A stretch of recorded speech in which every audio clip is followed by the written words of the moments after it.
প্রিয় দর্শক, আসসালামু আলাইকুম। আপনাদের সবাইকে স্বাগত জানাচ্ছি আমাদের আজকের বিশেষ প্রতিবেদনে।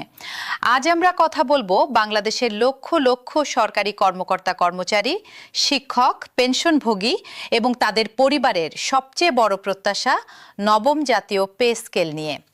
দীর্ঘ ১১ বছর পর অবশেষে নতুন এই বেতন কাঠামো বাস্তবায়নের দ্বারপ্রান্তে দাঁড়িয়ে আছে সরকার। আজকের প্রতিবেদনে আমরা তুলে ধরব সর্বশেষ সবগুলো আপডেট, গ্রেড ভিত্তিক বেতন বৃদ্ধির হিসাব, গেজেট প্রকাশের সম্ভাব্য সময়, বাজেট বরাদ্দ, পেনশনভোগীদের জন্য নতুন সুবিধা এবং আন্দোলনের প্রেক্ষাপট। চলুন শুরু করা যাক আজকের প্রতিবেদন। প্রথমেই বলি সংক্ষিপ্ত প্রেক্ষাপট। স্বাধীন বাংলাদেশে প্রথম বেতন স্কেল জারি হয়েছিল ১৯৭৩ সালে। এরপর থেকে ২০১৫ সাল পর্যন্ত মোট ৮টি বেতন কাঠামো ঘোষণা করা হয়েছে। নিয়ম অনুযায়ী প্রতি ৫ বছর অন্তর নতুন পে স্কেল আসার কথা থাকলেও করোনা মহামারী এবং বৈশ্বিক অর্থনৈতিক সংকটের কারণে তা দীর্ঘায়িত হয়েছে। ফলে অষ্টম পে স্কেলের পর দীর্ঘ ১১ বছরেরও বেশি সময় ধরে একই বেতন কাঠামোয় কাজ করে যাচ্ছেন সরকারি চাকরিজীবীরা। অথচ এই সময়ের মধ্যে দ্রব্যমূল্য বহুগুণ বেড়েছে, জীবনযাত্রার ব্যয় বেড়েছে আকাশচুম্বী হারে। ফলে সরকারি কর্মচারীদের মধ্যে দীর্ঘদিন ধরেই ক্ষোভ এবং হতাশা জমা হচ্ছিল। এই প্রেক্ষাপটে বর্তমান অন্তর্বর্তীকালীন সরকার ২০২৫ সালে গঠন করে ২৩ সদস্য বিশিষ্ট জাতীয় বেতন কমিশন।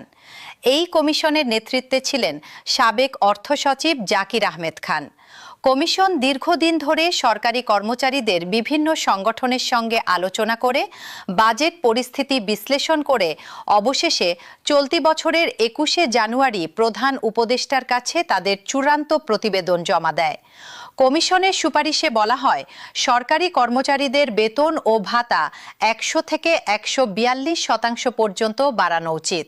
কিছু ক্ষেত্রে এই বৃদ্ধির হার ১৪০ থেকে ১৪৭% পর্যন্ত হতে পারে বলে কমিশন সুপারিশ করে। এখন আসা যাক সবচেয়ে গুরুত্বপূর্ণ প্রশ্নে। নবম পে স্কেল কবে থেকে কার্যকর হচ্ছে?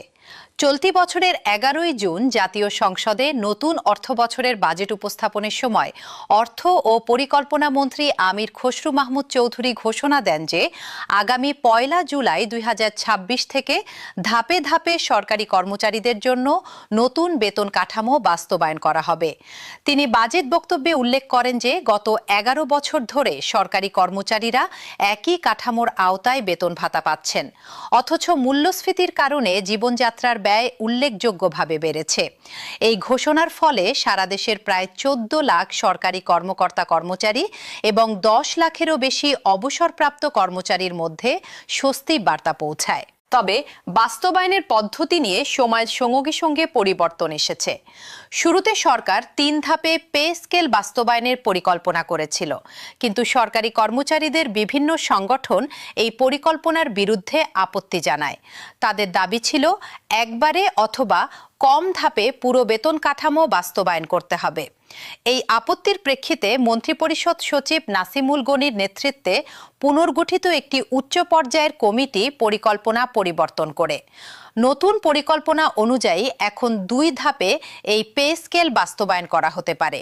প্রথম ধাপে আগামী ১ জুলাই থেকে নতুন নির্ধারিত মূল বেতনের শতভাগ কার্যকর হবে। এরপর ২০২৭-২৮ অর্থবছর থেকে বিভিন্ন ভাতা এবং বাড়তি আর্থিক সুবিধা সমন্বয় করা হবে।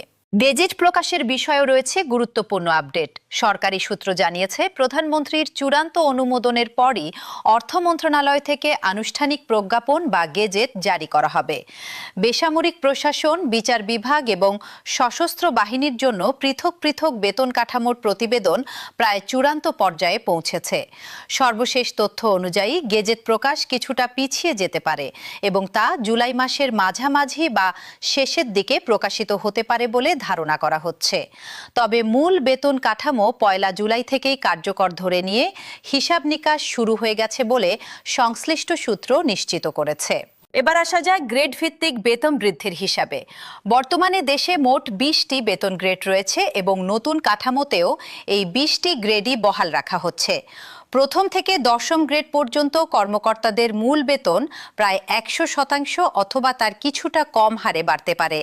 অন্যদিকে 11তম থেকে 20তম গ্রেড পর্যন্ত অপেক্ষাকৃত নিম্ন পদস্থ কর্মচারীদের জন্য গড়ে প্রায় 130 থেকে 135% পর্যন্ত বেতন বৃদ্ধির সম্ভাবনা রয়েছে।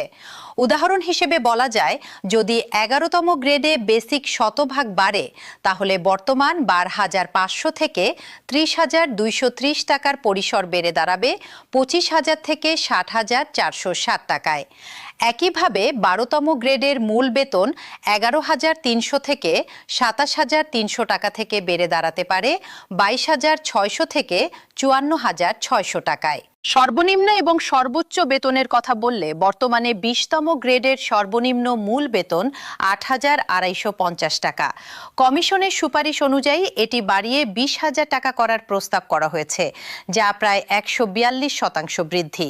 অন্যদিকে প্রথম গ্রেডের বর্তমান সর্বোচ্চ মূল বেতন 78,000 টাকা থেকে বাড়িয়ে 1,60,000 টাকা করার সুপারিশ রয়েছে। শুধু বর্তমান চাকরিজীবীরাই নন, নতুন পে স্কেলের সুফল পৌঁছাবে দেশের প্রায় 9 লাখ সাধারণ পেনশনভোগীর কাছেও। কমিশনের সুপারিশ অনুযায়ী স্বল্প পেনশনপ্রাপ্ত ব্যক্তিদের ক্ষেত্রে পেনশন সর্বোচ্চ 100% পর্যন্ত বাড়ানোর প্রস্তাব রয়েছে। এছাড়া 75 বছরের বেশি বয়সী পেনশনভোগীদের জন্য মাসিক 10,000 টাকা চিকিৎসা ভাতা দেওয়ারও সুপারিশ করা হয়েছে।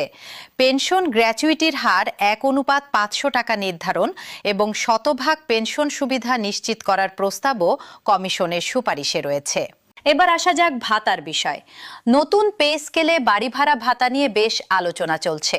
বর্তমানে কর্মস্থল এবং অঞ্চলের ভিত্তিতে সরকারি কর্মকর্তা কর্মচারীরা মূল বেতনের 45 থেকে 70% পর্যন্ত বাড়ি ভাড়া ভাতা পেয়ে থাকেন। যেহেতু মূল বেতন উল্লেখযোগ্য হারে বাড়ছে, তাই একই হারে ভাতা বহাল রাখলে সরকারের ব্যয় অনেকখানি বেড়ে যাবে।